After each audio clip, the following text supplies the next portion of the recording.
No, you can't just do that trend because you think it's going to be fun. No, you can't just create content on that. No, you can't just record an episode when you feel like. No, you can't just talk about whatever it is that you like. It's got to be for a reason. It's got to be for your audience. It's got to work with SEO, else what's the blooming point? What we're going to leverage for our exposure. You've got to give the commitment first before they give the commitment to you. They've got to know that you're going to be there. They don't want to wait there going, oh, is there going to be an episode this week? You're listening to the Big Vision Business Owners podcast. This is the podcast for business owners who have a message to share and want to have an impact on the world. I'm Chantel Dyson, your host of Big Vision Business Owners, as well as your podcast expert and online visibility coach. And each week I'll be discussing alongside you all of those things that go into being a big vision business owner, of being able to get that message out there, to build a community of people that hear that message and share those values, and actually then help you make change in the world, as well as growing your business. It's all about creating a true connection to your audience, building a community that surrounds your business and spreads your message for you.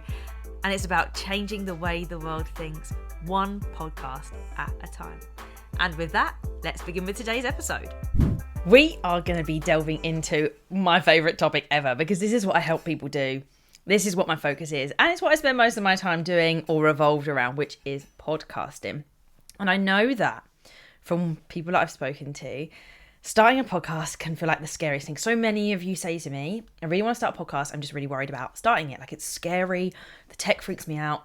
And so this podcast episode has been designed specifically to help you to know what you need to do to set up for your podcast success. And I'm not just going to go into like the details of you need this mic and that. Like, that's not what this is going to be.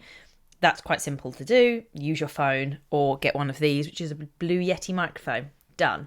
No, what we're going to talk about is actually the things that you're really going to need to understand what it takes to be successful with a podcast. Because podcasting is harder than you think, and I'll get into exactly how in a bit.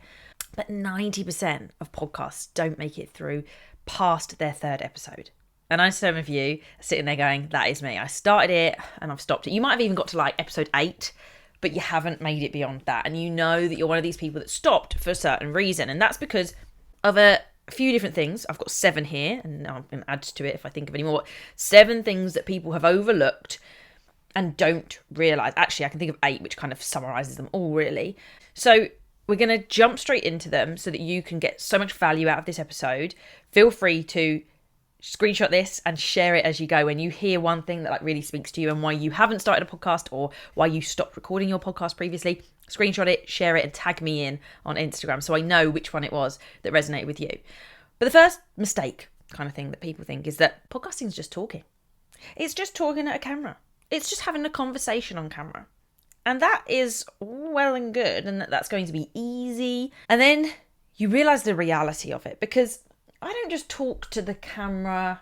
I mean, I do, but I have little notes over there. This time it's just bullet points. The episode I recorded earlier was a bit more in depth. I needed to make sure I got some of my information right, and I had to have researched it and planned it.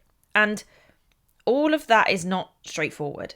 I can talk on camera very easily, and I know for some of you, the idea of talking to camera or being recorded as you're talking to someone freaks you out, right? Like, people might judge you. What if I get that wrong? If I say that wrong? If I don't know? What if people say that I'm wrong with what I'm saying? If I actually genuinely get it wrong? I have got things wrong on this podcast already. I said something about there not being a Diary of a CEO Instagram channel. Turns out there is. Oh, well, I didn't know there was. And if that says anything, there you go. I mean, it says that it wasn't known to me, and I'm a big Diary of a CEO fan. So, I mean, it made my point either way. But technically, I got it wrong. And you do things wrong all the time. I was recording a podcast episode earlier and didn't hit record on the audio. So we're going to have to work with, thankfully, a backup. But podcasting is not easy, but it is achievable by, it just takes understanding the process, which is what I'll go into in these other 6 to 7 points now, and knowing what you need to do to be able to do it, because this isn't an easy ride. This is a long slog. It's a long game. And you're going to be needing to show up all the time in podcasting. It's actually the best thing about it, because how many of you week on week get to Sunday evening thinking, I wish I had all of my content planned, and don't? I know there's so many. And then you scramble to try and come up with some posts that you're going to get out for the week. And they don't mean anything. You've done it on the sake of, well, I've got this, I'll use that. I've got that, I'll do that. But the reality is that it's not that good. It's just flung together. Throwing spaghetti at a wall is what I keep hearing people use the expression of. And it doesn't actually get you anywhere. So a podcast is practically helpful because it keeps you accountable and it gives you that one golden piece of content that I keep going on about, that one piece of content a week that you can repurpose into so many different things. Like, it's almost endless, because by the time you've really like got all the juice out of the orange, you can then run it again. You will be posting the same thing again. First thing is that it's not easy, and you have to realize that it's the long game to go with it. But second to that then comes the idea that you are just going to talk on camera, and that you're going to choose to interview people because you think that's going to be interesting. And you've seen that that works for Stephen Bartlett. You've seen that that works for Jay Shetty. You've seen that that works for all the big podcasters. That's how it works. Wrong. Because at the stage that I know that you're at as a coach, a therapist, interviewing other people isn't going to do you any good, because that doesn't elevate you. The idea of a podcast is for brand exposure, but it's for personal brand exposure. And collaborating with other people can be part of a method. It's useful to bring people on. And don't get me wrong, that has obviously raised Stephen Bartlett's profile alongside what else he's been doing, right? I knew Stephen Bartlett before the Diary of a CEO podcast. I'd seen him on Secret Teacher. This guy is in social media. He had been building and building and building, and the podcast started as just him. And he wanted to leverage other people's audiences. But I joined, and I still, my favourite episodes are his first episodes. And I tell everybody that I can speak to go back, because the interviews are just pretty standard now. Like, all the podcasters that I was listening to and all the coaches, etc. in the space, people all do interviews. And actually, when it was Jay Shetty, like, I used to turn off when it was an interview unless I really wanted to listen to that person or that topic. I wanted his solo episodes at the time. I wanted to hear from him. And from a life coaching and therapy perspective, when you're first starting out, at most, I think a mixed approach is best. But otherwise, you've got to go solo. Because what's the strategy behind this? Are you just trying to get downloads? Or are you actually trying to establish yourself as an authority? Because to me, I don't look at the interviewer as an authority on it. I actually see them as someone that's learning from the person that's speaking. Take Chris Williamson, right? Brings on experts all the time. And I really appreciate his method, because he actually brings in people that are not just famous. He does have people that are well known, but he brings in experts. And I really appreciate that. But I don't learn from Chris Williamson. I learn from the people he brings on. I hold Chris Williamson a podcaster in my head, a very good podcaster. But he doesn't know the information that they know. He's assimilated it just like I have. I've listened to the same interviews he's gone through. He's cut them down on his version that he's put out there. But when you set your podcast up for success, you've got to think, what's the strategy behind it? Why am I even doing this? Because if it is a long game, you've got to know why you're in it every week. And if you do decide on interviews, that's cool. But it's a lot more work in some respects. Less work for you to have to come up with the ideas. More work to organise. Pros and cons. Like, I can plan when I'm going to record these episodes whenever I want, and it'll be on whatever I want. I've got to coordinate with other people when I do interviews. And as much as I enjoy them, because I learn something when I do it quite often, it's more paperwork, it's more organisation, and you've got to account for so many things in their end as well, like the setup technically for them. So if you then don't know why you're doing it, you think it's going to be easy, well, you've got to know why. Because I know that I want to get my ideas out there, create that community, help people with podcasts and getting seen online. And that's what's going to help me to go, oh, when this is hard, I'm going to do it. I could have easily stayed in bed today and not recorded these episodes, but I'm here. I'm here serving you all. So it's a case of understanding those two things. And then number 3 is making sure that what you're talking about is useful to your audience. Now, the podcast that is due to go out after this one is very much with me in mind. It is something I think that my audience will enjoy. I think it's going to be interesting. Actually, I'm intrigued to see what the response is. I am in the early stages of the business, of the podcast. It's quite reasonable for me to put something out there that I'm like, I don't know if my audience are going to love it, but I am going to bring a bit of my personality to it, and I'm going to see if they love it. That makes total sense. I haven't gone I'm going to do this episode on... What have I been watching? I'm just going to do a random...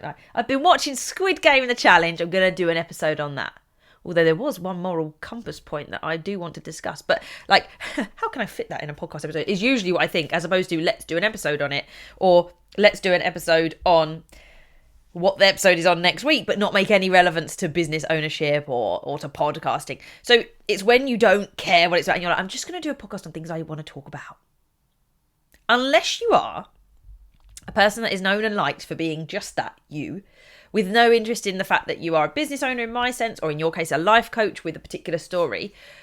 I never really did a lot of business talk on the Single Girl's Guide to Life. It had to be for single women, and most of the single women out there were not interested in starting their own business. As much as I used to use that as a way of saying what I did to create a life I loved, I didn't go into the ins and outs of podcasting. And it's kind of why I shifted into this, because business became a passion for me. I still deeply care about the single community, loneliness as a pandemic. Epidemic? Don't know, can't remember what each one means. Epi, one, pan, many. Epidemic. But it never went into that detail, which is probably why I got a bit of a pull, because I wanted to spend more time talking about business and marketing, and this made sense. So you have to think about your audience, and that does mean being constrained. It does mean pulling yourself back to not talk about that thing. There have been many things that have gone viral or that have been in the news that would be good to newsjack when we take a topic that comes up in the news and we do an episode on it. I did one on privilege before, and it was in response to Molly May. Molly May was talking, oh gosh, I plug this podcast all the time. Molly May was talking on Diary of a CEO, and she said, we've all got the same 24 hours in a day. Oh my goodness. And it went off. So I referenced that at one point, and then there was this whole thing about her being privileged. So that's where the privilege idea came in. It made sense and relevance. There have been plenty of other things I've seen and heard online that I would love to have just spoken about, because I have opinions on things. I have opinions on education. I have a passion for rescuing animals. I have a perception of the way the world works. And I bring those elements in. That is my personal branding. It's my secondary messaging, as I learnt the term of from Samantha Hearn the other week. It is all the things I care about, and I would drop into conversation with you, and ultimately it will come out on this podcast over time when is relevant. But the focus for the podcast is to give you something of value, you something to learn from, something to motivate change from, something to be entertained by. And I have a blend of that. Next week's episode is entertainment. It's a bit intriguing, a bit inspirational in some ways. It's not educational. We can learn something from it. But this episode is very much learning and mindset, etc. So you've got to think, what do an audience that you're trying to serve really want from you? Do they want to hear from all these people? Do they want to hear from you and your expertise? Because I know that I used to bring experts on to the Single Girl's Guide to Life because there were some things I couldn't talk about, like having kids and being single. Not me. Fertility. I'm not really driven by the idea of being worried about having my own kids. It makes it very difficult for me to connect with an audience that are really worried about that when they're single. So I would bring on a guest, or dealing with nutrition and how preparing for menopause. I did that the other month. You know, I brought in experts where I felt necessary, but that didn't stop me from them providing the information that I knew and that I could speak from to serve my audience. And that was when I think at 2 years in, I would start to look at, if I had continued, bringing guests in more regularly, probably once every 2 to 3 episodes. I would want to have started to do that because I was getting to a point where I couldn't serve my audience beyond what I was already serving them, because my single life was quite settled. I was then in a relationship too. So the dating experience wasn't even relevant per se because I was in one. So bringing experts on was the benefit there, but it was part of an overall scheme. Which brings me on to some of the technicalities. Now, I know that number 4, people worry about the tech. I'll show you exactly what I've got. You can see it here. There's nothing that you can't see. So if you are listening, you can't see it, I'll describe it. But on YouTube, because the videos will go there, ta-da. We have a Blue Yeti microphone. I did not have that when I initially started. I'll just get it. Pause. Bear with.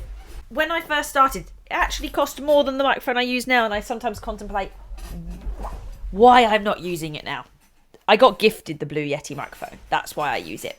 But I had this little microphone and kit. So it came with this little stand. It also is something that you can hold. And the microphone, I look after it so well, is here.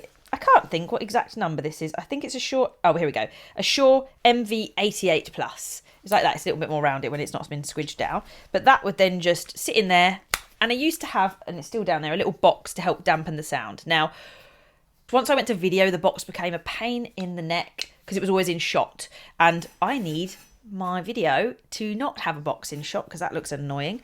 And I want it for pictures and stills and stuff. So ultimately, I got rid of that and just used either microphone just out, which led to some challenges with the audio quality because if nothing else for a podcast, you do need to worry about how it sounds. It does not have to be perfect, but podcasts are generally about audio only, and we benefit from the vodcast version of creating a video too, because it's useful for us for promotion, which we'll get onto in a bit. But technically setting up, you can, if you are not running video, just start with your phone. And by phone, I'm talking about an iPhone, a phone of good quality. I have an iPhone 12 Pro Max. It's coming up for 2 years old now. So it's been used for every episode nearly, especially the video version. So, I mean, it's really been used. And as you heard earlier on, I failed to hit record on the microphone for the podcast episode I previously recorded. And I will have to run with the audio that's on the phone. It won't be as good as I want it to be because it's a distance away. And you'll notice in this setup that the microphone is here. Now, you might not be able to see that on other episodes of mine. Quite useful that I've put it in this one because I don't always. But the closer it is to your mouth, the better. And you'll notice when you see this come up on TikTok and you see podcasters, often they'll have like a mic maybe on a stand that's coming above them or it's right in front of them. And I'll demonstrate by talking into the mic. This is going to cause issues for the edit, but it's fine because I'm not staying in the same place. But the closer I am, the better quality the mic picks up. And that's what you want to think about when you're recording is, so if you are just audio only using your phone, then you just have your phone underneath your mouth and you use the voice memo notes, which you can hit pause on. So if you go wrong, you hit pause, use it back just slightly to the bit that you fluffed, and then you just hit record again or play, I think it is, which records it, and you just keep going. You haven't got to worry what you look like. You do it in your pajamas. And obviously, I can't do that anymore because I value the video. We've got to make sure that audio is at least good enough. And that means having a decent enough mic, whether through your phone or you buy one. The Yetis are at 80 to £100. That other one, the kit, which comes with a little mic as well, a lapel mic, so you can tack it on you. I think was in the region of 150 when I first bought it. That's all that you need. You can use your phone for quality. This is being recorded on an iPhone 12 Pro Max. That's it. It's not got anything else. We edit on iMovie. We edit audio on Reaper. Reaper has a small subscription after a trial period. It's wonderful. iMovie, standard as on every Mac, I believe. So you can do this very easily, probably with what you've got around you, and go with it. But please make sure that you choose a space and that you set yourself up as best possible to make sure you don't have too much of an echo. That if there are two of you, this is another reason that interviews are harder. Interviews over Zoom, I know that they facilitate everybody, but they're just not as good unless that other person has a microphone themselves. And I suggest using something like Squadcast. Squadcast is incredible, really, because it's a bit like StreamYard, but it records their audio from their end. So on Zoom, if you use Zoom, which I previously used to use, if you use Zoom, it's recording what I hear as their audio, which is going to be via internet and a little bit of bandwidth lost. When you use something like Squadcast, when it records them, it is recording their audio as it goes into their computer, and then it's uploading that audio file from their end. So it massively increases. So if you are going to do remote, go for something like Squadcast. If you are doing it in person, have two microphones.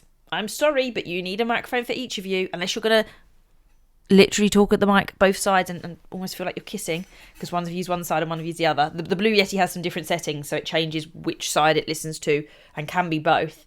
But if you're too far away from it anyway, you're going to get echo. You'll hear a slight bit of roominess on this edit because there's a balance, right? I'm not in a studio. You're in my home. You're in my living room. So everything that you're going to hear and see at this point is just what is naturally here. And that's the trade-off. I could use the box. I could use the soundproof box, but then my video is going to be... So you have to decide what you can give up, but please prioritise the audio. Let's get on to number 4. Number 4 is that You don't commit to a schedule. If you don't have a schedule for your podcast, you're done for. Because a podcast is meant to fit into people's schedules. It's meant to be something that people can rely on and know what they're going to get. And I've always gone for a Thursday release. I quite like a Thursday. I feel like it gives me a few days in case I'm not quite ready after a weekend to get myself sorted. A Monday would be a dreadful time for me. You can look at some stats to see when people listen. It's not a Friday so often. It's less the weekend, but then for certain people it is the weekend because it's when they're freer and they're not busy. But there's a lot of commuting kind of listening to podcasts. It doesn't really matter. If you promote your podcast well enough, which is actually number 5, we'll talk about it in a sec. If you promote your podcast well enough, then people will listen anyway. But find a disciplined time and routine for yourself. Because if you aren't going to commit to when you're releasing, people won't know when to expect a new episode and you won't do it. I know every Thursday I need a new episode out, and by God will I get that done. There was only one time in the Single Girl's Guide to Life where it went out on a Friday. Unless I had accidentally scheduled for the wrong day. But no, an intentional Friday where something happened and I just didn't have it ready. I just said, you know what, we're not doing this today. I literally can't remember the scenario, but that's the one in 103 to 4 episodes time, apart from the last few, which are less consistent because there was a break occurring. But keep that consistency because people want to know and want to fit into the schedule. Which then brings me on to the next one, number 5, which is the idea of promotion. We will think that just because we've started a podcast, people will listen to said podcast. And that's just not true. Because I bet when you started your business, you thought, people are going to buy from me. I've got something to share with the world, got something good. And everyone's cheering you on from the sides, friends and family. You go, yeah, go do it. And then come the release, come running an event, come selling a service, a product. Those people that are cheering you on aren't there. And people don't just buy what you're doing. Even when they said they would, or said they would be interested, or were backing you all the way. The same is with the podcast, that you can't expect people to just listen because you're doing it. You have to give them a reason to listen. It means that you do need to promote, and some people really put a big focus on launches. And I'm in two minds. I really toyed with it with this podcast as to whether to... it didn't feel authentic. I can feel it as I'm talking about it now. Like run big competitions, DM everybody and say, listen to my podcast, etc. I didn't do it with the Single Girl's Guide to Life. And I felt like, well, I achieved 100,000 downloads in 2 years with the Single Girl's Guide to Life, and I didn't use any gimmick. I hate gimmicks. I hate quick things that work in the short term but don't in the long term. I don't want the podcast to list in the top 100 or the whatever it's called, the new and something. I've literally never paid attention to that podcast chart in my life.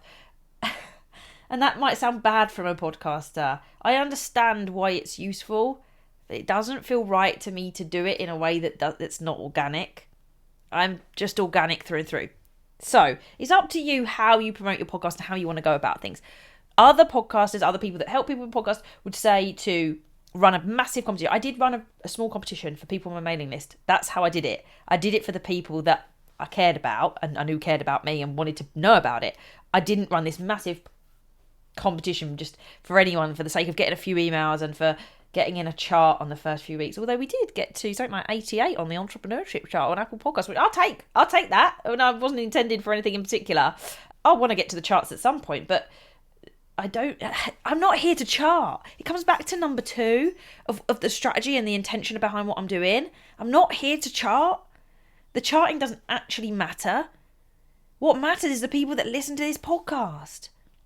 What matters is that it gives them value. I could be in the charts all day long with an entertainment podcast if I want. I mean, I don't think I could. I don't think that I'm that entertaining. But you could make it work. I don't think it would do what I want it to do, which is talk to the people that I'm trying to help and give value. And obviously, the higher you chart, the more people you can help. I get that. But promotion-wise, you do have to have a strategy. You do need to tell people about what you're doing. You do need to keep talking about it. And that's the same for your business and all the offers and services that you have. They need to be out there all the time. People need to know about it. I need to know what you're offering. I need to be able to name it as well. Oh, you've got Content Creation Club. Oh, you've got Podcaster Prospects. Oh, you've got that XYZ. And I haven't pushed Podcast Prospects for a little while, but we're growing on that. But a lot of people that would talk to me might know about my Content Creation Club. Clever Content Club, as I want to start calling it. Like, I want people to know that's that. I know other business coaches, I know exactly what their offers are called. You know, The Hook has Breakfast Club. Shout out to The Hook there for networking. Samantha Hearn has The Shift and Expand. So I know the names of them because I've seen the messaging so often. And that's what you want people to do, is they know about your podcast and will listen. And eventually you'll find this crew that want to listen, that follow on Spotify and so on. They'll do it without you ever asking, or you do it with you constantly asking. But you've got to promote it and you have got to emphasize it. And it also brings me on to number 6, because everyone thinks that by having a podcast, you're going to make money. Like, oh, let's monetize a podcast. Oh, let's get a sponsor. Oh, let's run ads. Oh, how can I make money? And I hate to tell you, but podcasting doesn't make you money from the podcast.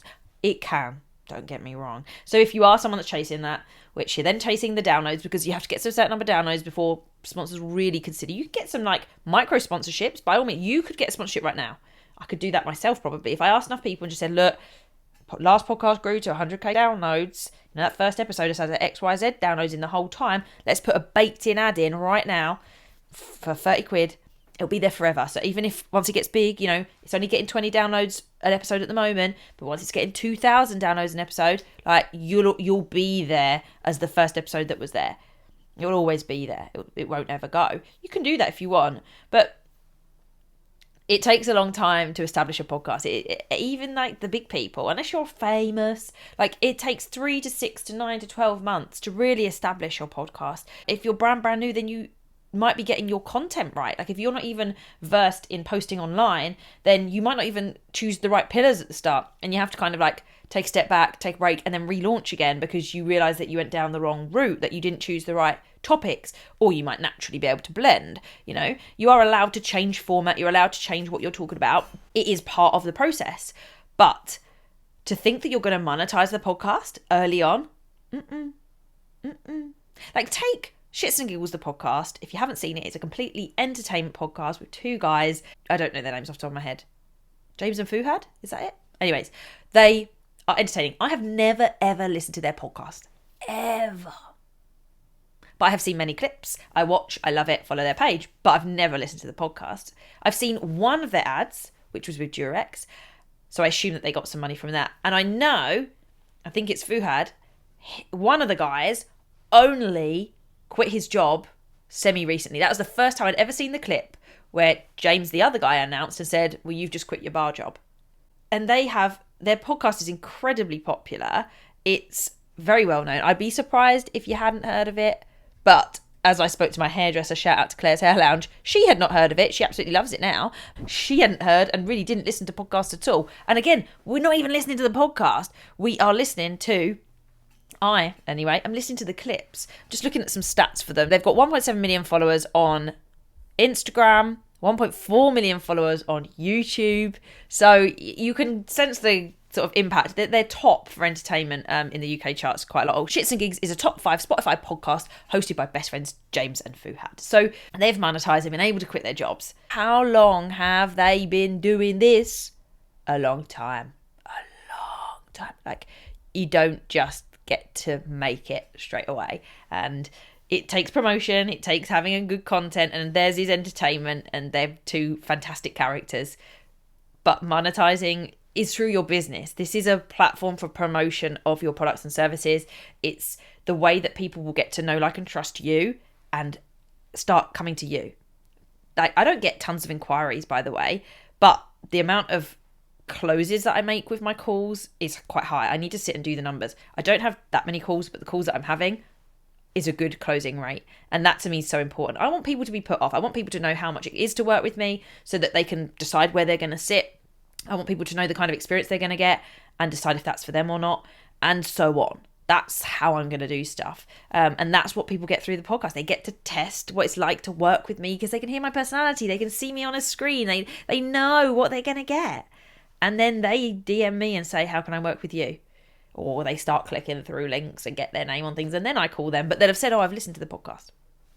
So understanding that you've got to promote it and that you're probably not going to monetize it for a while is important. Which then brings me on to my last point beyond the kind of whole summary point I want to make, which was number 8. So number 7 is a podcast is based on SEO principles. That means that when you title your episodes, when you talk on camera, you want to be using keywords throughout. And I do this with some level of success, not always, because it depends on if I've come up with an idea and then titled it after, titled it first or not, and then thought about keywords or not. There's so much that can go into a podcast. Hence why coming back to number 1, it's not just talking, it's not straightforward. If you're going to have success with it, you've got to really think about it. The reason that you want to get it in whilst you're talking is because your transcript will eventually become a blog post. It will need editing, but you want the AI tools that you're going to use to pull out the key points from your transcript to identify what it is you're talking about and to basically hit that nail on the head for you, as you then get a baseline for a blog that you then edit and add more keywords into anyway. Putting your podcast on Apple or Spotify or any other player is like putting it on Google. In fact, it automatically will draw from Spotify. So every time I write a description for the podcast, the little show notes, every time I title it, I've got to think, what are people Googling? And is their Google search going to find mine? So you can't go generic because otherwise you're trying to compete amongst too many keywords. But then you've got to think, how can I differentiate down and niche down a little that will get attention? So one of my best performing episodes on the Single Girl's Guide to Life is why you should be single in your 20s. Now, I could have done an episode that's called Why You Should Stay Single, but it was to do with why you should be single in your 20s. And it comes up, it's one of the top pages. It moves between being the first and second. I don't really do anything to make that happen. I didn't even do it superbly intentionally. I've always been experimenting with titles and trying to be specific enough, but not too specific. You know, why you should be single in your 20s instead of getting married is a bit far, it's a bit long. Like, you still want it to be succinct enough to know what you're going to get. It is about trying to increase that footprint, because the beauty of the podcast, another one of them, is that it gets to be multiple things. And this is a long tail existence. This is not just going to get posted and never listened to again. The first episodes you do are going to be the most listened to because people go back to the start and move through. Once you hit a point, they don't, because once you're on like 200, 300, no one's scrolling to the start. Or few people are. They'll go halfway and they'll just choose one in the middle. If you're anything like me anyway. But you get so much out of it from blogs. A blog that can then go on Pinterest, which also works on SEO. All of your snippets go on TikTok, which is starting to really rely on SEO. Instagram's shifting to an SEO kind of thing. It's looking for keywords. It's not quite as optimized, but it is. You've got to think about what you're talking about and make sure that you're designing content for that. And all of these principles. So realizing that it's not easy, make sure that you've got a strategy, make sure you've got all the audio down and backups. I didn't mention those, but you've heard the importance of the microphone's recording now whilst the video's recording, at least this time around. You want a consistent release schedule. You need to promote it also consistently as well, as best you can. I use monday.com to organise my life as of only recently, but I think it's the right ticket for me. You're not going to monetize and you need to do SEO. Well, out of those 7 things I mentioned previously, 6 of them are all underpinned by discipline. You will not be able to run a podcast if you cannot be disciplined in what you are doing. No, you can't just do that trend because you think it's going to be fun. No, you can't just create content on that. No, you can't just record an episode when you feel like. No, you can't just talk about whatever it is that you like. It's got to be for a reason. It's got to be for your audience. It's got to work with SEO. Else, what's the blooming point? Because that's what we're gonna leverage for our exposure. You've got to do it frequently enough and regularly enough for someone to show up. You've got to give the commitment first before they give the commitment to you. They've got to know that you're going to be there. They don't want to wait there going, oh, is there going to be an episode this week? Are we going to get it Tuesday or Wednesday? Oh, I want to listen to it in the car on Tuesday, but I don't know how I'm going to do that if it doesn't come out to Wednesday. You know, you start to become unreliable. And what does that say about you as a coach or therapist? Unreliable. No thanks. I want a coach that's going to be there. It's going to show up. What does a podcast do? Show that they're going to show up. There are ways to get around it. Like having that routine, batch recording. I've recorded 2 today. It's starting to become really part of my schedule to put in time for pretty much everything, not just content creation, but actually putting it in. And I launched with 3 episodes. That was a strategy for a promotion so that people could binge straight away. Worked really nicely. Thanks if you joined.